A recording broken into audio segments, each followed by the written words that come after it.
Berikut ini akan saya sampaikan materi tentang langkah-langkah membuat ERD atau Entity Relationship Diagram. Nah, jadi untuk membuat Entity Diagram, langkah pertama yang harus diambil adalah tentukan case dan rule of business dari suatu kasus tersebut yang akan kita buat ERD-nya. Kemudian yang kedua adalah mengidentifikasi entitas yang terlibat, kemudian mengidentifikasi relasi antar masing-masing entitas, kemudian yang keempat adalah menentukan derajat relasi atau kardinalitas, dan yang terakhir adalah menentukan atribut dari masing-masing entitas. Nah, pada studi kasus kali ini kita akan mengangkat kasus tentang membuat ERD di sebuah universitas, yaitu ERD tentang perkuliahan. Nah, jadi di sini ada rule of business. Yang pertama adalah bahwa di dalam case perkuliahan, itu perkuliahan akan berjalan karena adanya dosen, mahasiswa, mata kuliah, jadwal, kelas, tagihan, dan nilai.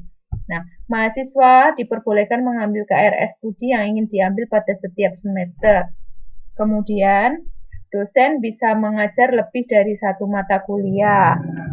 Kemudian, jadwal itu terbentuk dari gabungan informasi mata kuliah dan kelas, dan mahasiswa yang mengambil jadwal yang tersedia akan membentuk kartu rencana studi. Nah, KRS yang terbentuk itu merupakan informasi mata kuliah yang diambil mahasiswa. Jadi tagihan perkuliahan dan informasi nilai sesuai mata kuliah yang diambil tersebut. Nah, kemudian kita identifikasi entitasnya berdasarkan rule of business itu tadi.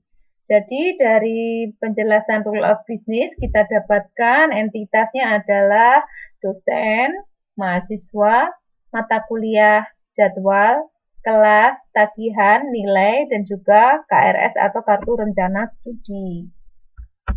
Nah, kemudian untuk relasinya, nah karena sistem yang digunakan pada perkuliahan itu menggunakan KRS, maka dosen bukan mengajar mahasiswa, tetapi dosen itu mengajar mata kuliah, sehingga mahasiswa yang mengambil KRS dari list jadwal adalah mahasiswa yang mengambil mata kuliah yang diajar oleh dosen tersebut. Jadi ini adalah relasi yang mungkin terjadi dari entitas-entitas itu. Jadi entitas dosen dengan mata kuliah itu bentuk relasinya adalah mengajar, kemudian mata kuliah dengan jadwal itu bentuk relasinya adalah membentuk, kelas membentuk jadwal, jadwal membentuk KRS, mahasiswa mengambil KRS, kemudian KRS menghasilkan tagihan, dan KRS menghasilkan nilai.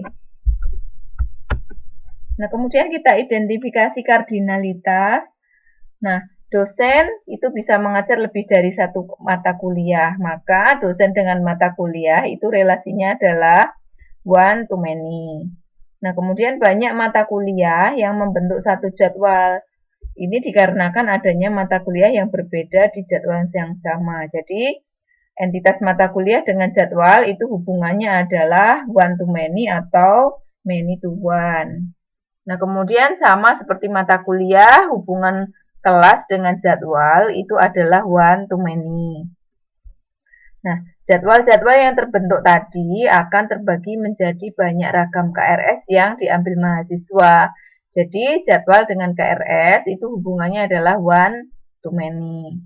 Nah, kemudian mahasiswa dengan KRS itu hubungannya adalah one to many karena mahasiswa yang banyak mengambil jadwal itu hanya bisa mengambil satu KRS saja, yaitu KRS yang sudah ditentukan oleh mahasiswa tersebut. Nah, KRS yang banyak jenisnya karena berbeda-beda mata kuliah, setiap KRS yang diambil oleh banyaknya mahasiswa memiliki KS yang berbeda juga, sehingga mengakibatkan tagihan yang berbeda-beda. Karena itu hubungan KRS dengan tagihan adalah one to many.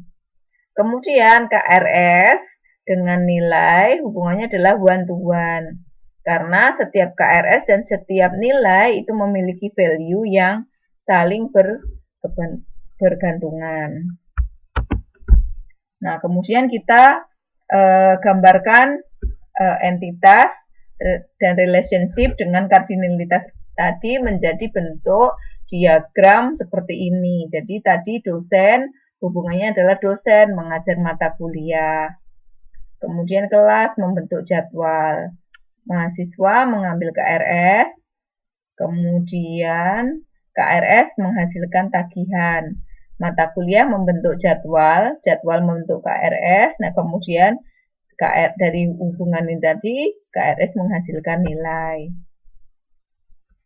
Nah, kemudian atributnya. Nah, atribut di dosen. Itu ada kode dosen, nama dosen. Di mahasiswa ada NIM, nama, fakultas atau jurusan, kemudian pendidikan asal. Di mata kuliah ada kode mata kuliah, nama mata kuliah, kode dosen, dan juga ada SKS. Nah, kelas ini memiliki kode kelas, ruang, dan kampus. Kemudian untuk jadwal ini memiliki kode mata kuliah, kode kelas, SKS, dan juga waktu. Nah, KRS ini memiliki atribut NIM, kode mata kuliah, kode kelas, dan juga SKS.